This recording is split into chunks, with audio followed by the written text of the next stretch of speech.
How's it going, people? Welcome back to the channel and welcome to a very sad start to a video. So today I am at Bedford Autodrome and it is literally, I don't even know what time, I've got my watch on. What time is it? 11:15. It is 11:15 and I've already been banned from this track day because of the noise limit on my car. So yeah, not very good. We're gonna have to work out what we're gonna do on this video now. It was supposed to be a track day video. I went out, did one lap and literally got black flagged on that one lap for being 0.5 of a decibel over the limit, and then just then went out and did another session with my girlfriend in the car and stuff. It's gonna be some great content for you guys. Girlfriend, dad, me, all in the car and stuff, and instead they black flagged me again and I am now banned from the track day. So, but yeah, without further ado, let's get into whatever this video is gonna be. Now hold up a second, this isn't actually where my problem started on this day. I think we should go all the way back to around about 7 AM when I woke up to go to Bedford Autodrome for this track day.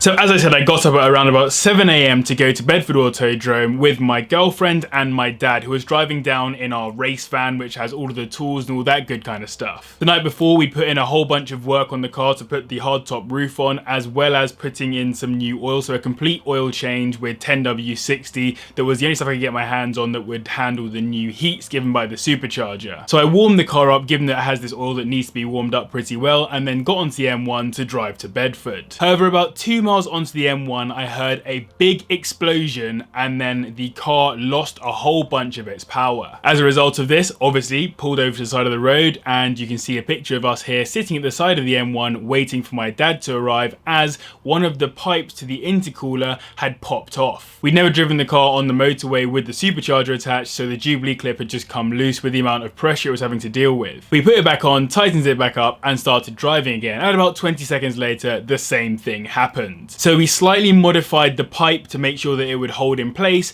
tightened it up as hard as we could and got driving again, and we had no issues. So that was issue number 1 of the day. We then get to Bedford Autodrome, all is going well, we sign on, I pay an extra 20 quid so that my dad and my girlfriend can be there so that we can go out on track, and I go out for the warm-up session, which is all good and well. We're driving around the track, it looks like it could rain. It didn't start raining whilst I was there at that point in time, but it looked like it could rain and potentially impact the day a little bit. As a result of that, I was very keen to get out on track early, so I was there to test out my new tyres in the dry. So I went out as one of the first cars on track, went round the first corner at Bedford, and then I got black flagged. Obviously I got pulled in, they told me that I was over the decibel noise limit. I think they were running like 87.2 decibels and my car was running at 87.9 decibels.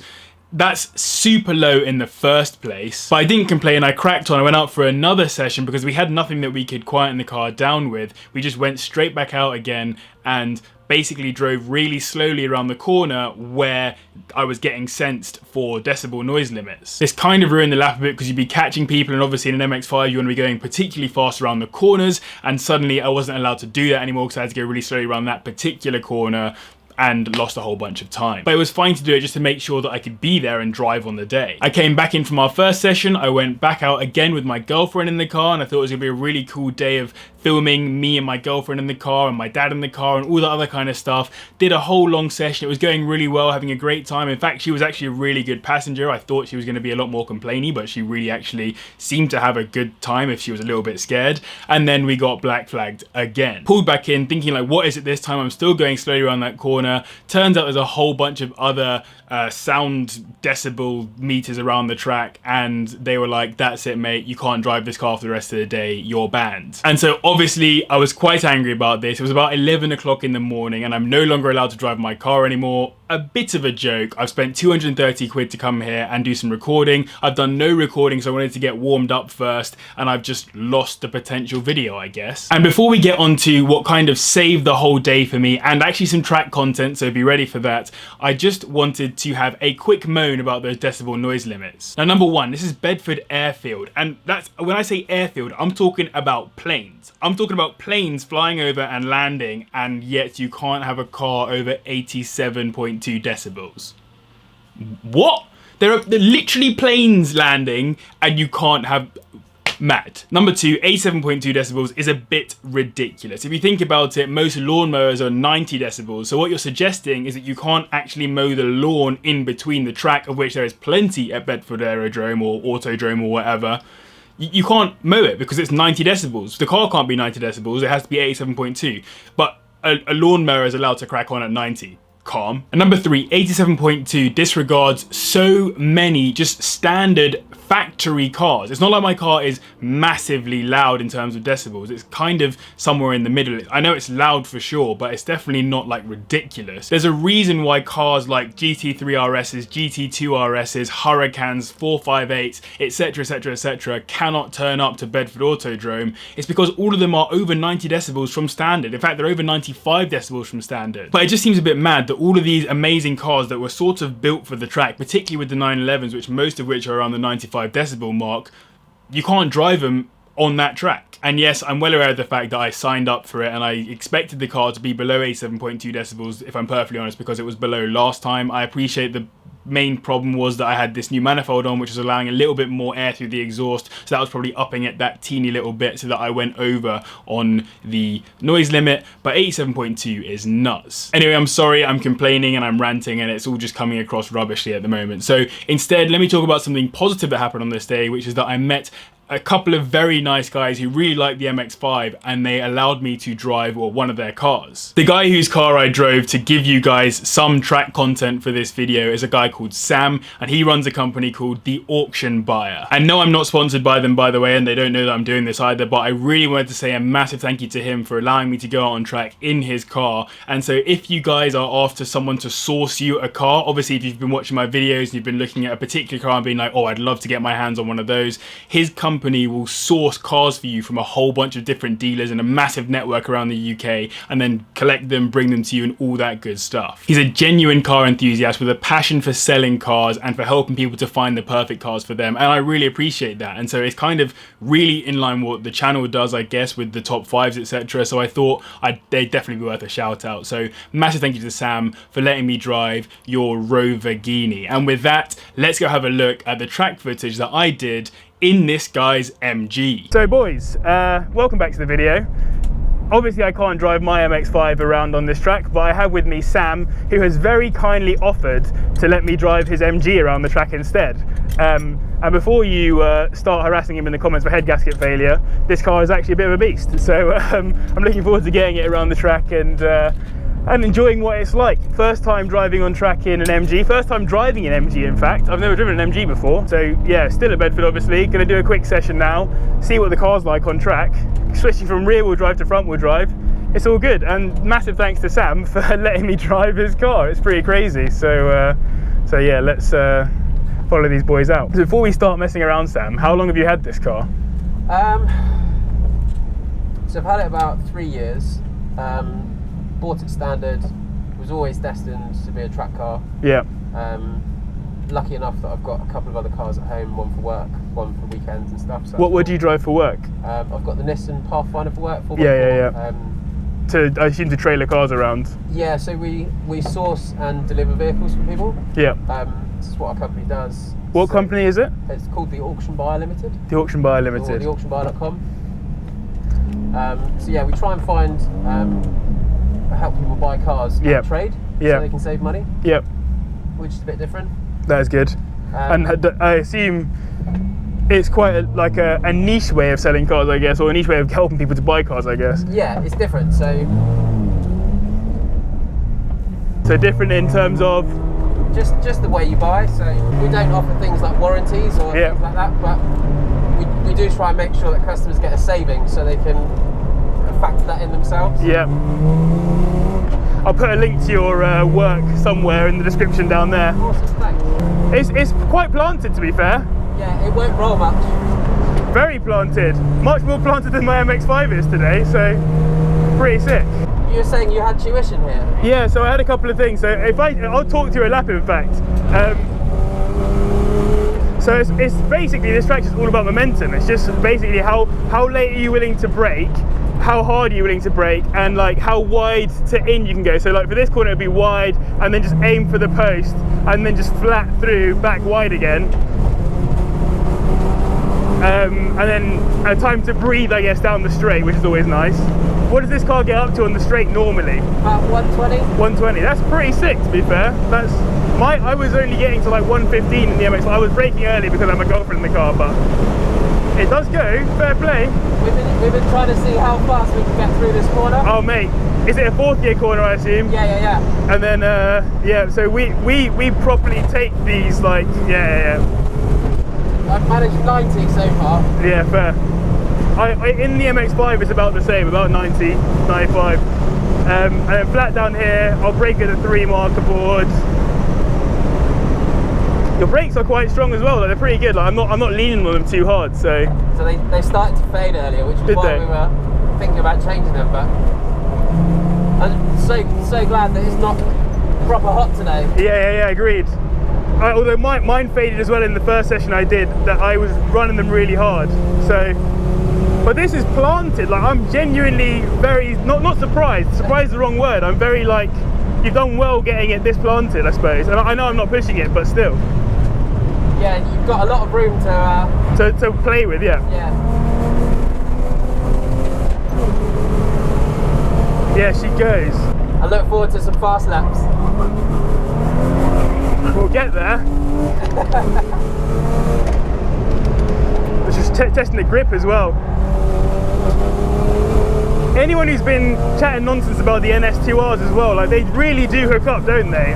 They were hooking up for me, and they're hooking up on this very easy. So should mention this guy has the same tyres on as I put on mine, and yeah, they're very nice. So they work. I think they just take a little bit longer to warm up. Yeah.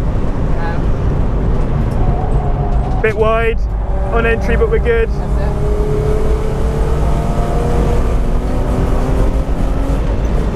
How flat are you two here? Very. Cool. Yeah, I see it. It's all about not lifting off. Yep.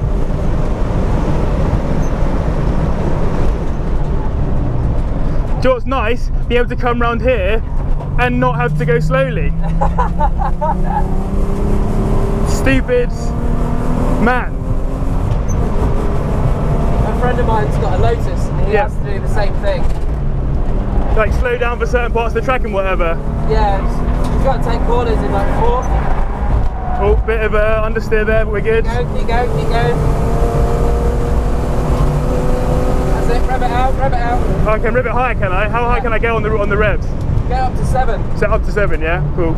It's because on the MX-5 it kind of, it tops out high, but it's not that beneficial to have it high.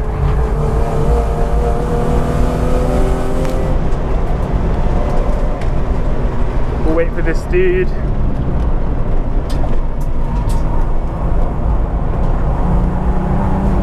That's it, go on. Keep going. Now. Keep going. Now. Yeah, she's good. She does rev. That's it. Chuck it in. Yeah, nice. Yeah, that was 90 and that was easy. Like, you just rolled through at 90 like it was nothing. It handles really well. It's the benefit of having a front wheel drive car as well. Like, Understeer. you understeer, yeah, rather than being in fear of the oversteer. At least you know where the limit is. Yeah, exactly. And also I like about the NS2Rs that they squeal. If you get track tyres on, they don't squeal. And that's dangerous, I find. Yeah.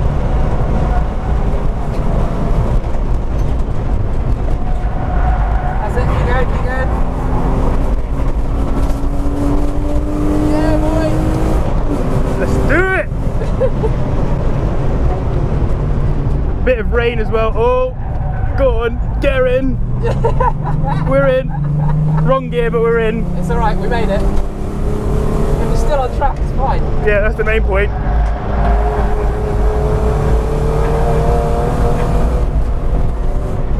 Yeah, keep going.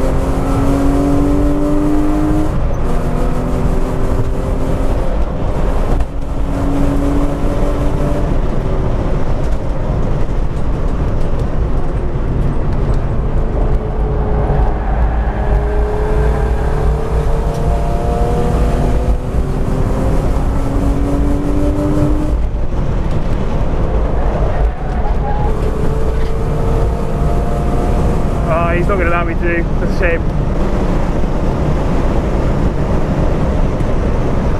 Oh, hello. No idea.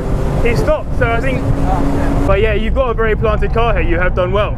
Oh, thanks very much. It's the benefit as well of having a car that's focused specifically for the track. I've gone for kind of the middle ground with mine. If you still use it in the daytime, yeah, then you need some level of like... some usability basically. Yeah, that's it. Yeah. Like I may be driving to Switzerland in it next Friday, assuming we're allowed to without quarantining. So we'll see how that goes. It's not a very nice car to sit in terms of sound, but the noise is pretty grim. Let's go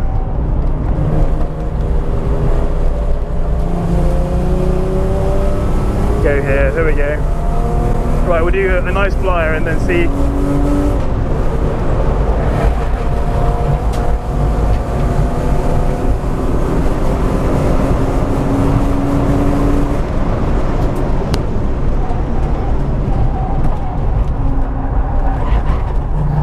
So I was told to straddle this bump here.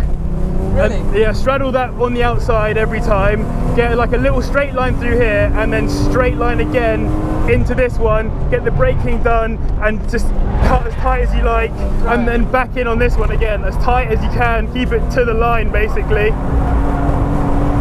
And then you're supposed to be left there but haven't quite got it, so we'll just take it, it's flat through here. And then braking hard for this one. Start wide, come in, stay left, and then go in tight right and just absolutely floor it out to the curbs again. Flat again, and then get the braking done. Not like that though, not in the marbles. Should be aiming for that post. We're good. She revs high, Bruno. I'm gassed. This is sick. Annoying when you haven't quite got the straight line speed to deal with someone who you're faster than around corners. Yeah.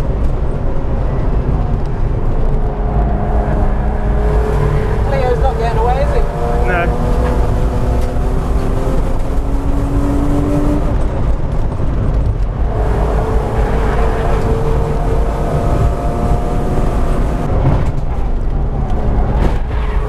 I love this corner. And then you just carry on round. Yep. And then you don't have to let off. No, exactly, just flat.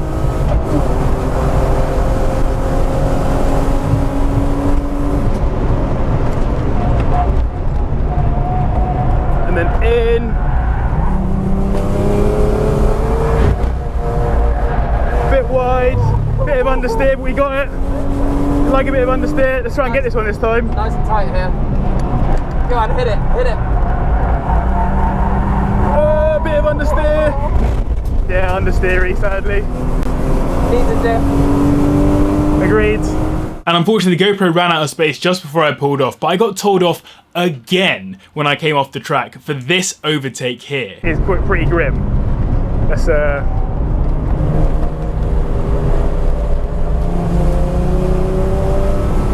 here, there we go. And yes, actually theoretically you're not allowed to pass people on turns or in the braking zones, but the dude was doing like 20 miles per hour on a corner that you do like 60 or 70 around when you're pinned, and he was pulling into the pits. And so I gave him a wide berth, slowed my speed down and just rolled around at a distance. So I mean, yes, probably against the rules very slightly, but like, honestly, man, allow it. So yes, a massive thank you to Sam for getting me to drive his MG. And just to put it out there, that car was sick. It was actually well quick. Like, I would contest that I could probably do pretty similar lap times in both the MX-5 and the MG. And he spent about $3 in total putting that car together. So he's laughing. But that isn't the end of this ridiculously bad day, minus that brief stint on track in the MG. My dad went off in front of us and disappeared whilst I was out driving the MG. But then I got into the MX-5 to drive home with my girlfriend, and we got about 20 minutes down the road, put some petrol in the car, and suddenly we heard a really horrible noise, kind of like stones were going under the car. It also smelled awful, and what we realized had happened was the alternator belt had snapped. So we stopped off, confirmed that was the case, and then suddenly had a choice on our hands. Do we wait there for the AA to come and collect us and take us home at some point in the afternoon, or do we risk it and try and drive home with no battery being charged by the engine? We decided to do the latter, which was properly scary because it was massively raining. We just literally only had the wipers on, no lights, no nothing. It was a real struggle to get home with the battery that was left. And about maybe 2 miles from home, we realized that the battery also ran the water pump. So the water temperatures were suddenly going through the roof and we had to literally coast as much as possible. But we made it home despite all the traffic, despite all odds. We got back home, we bought a couple of new belts, we sorted out what was wrong with the pulley on the belt that was actually causing it to wear quickly, and the car is absolutely fine. No lasting damage, all good and well.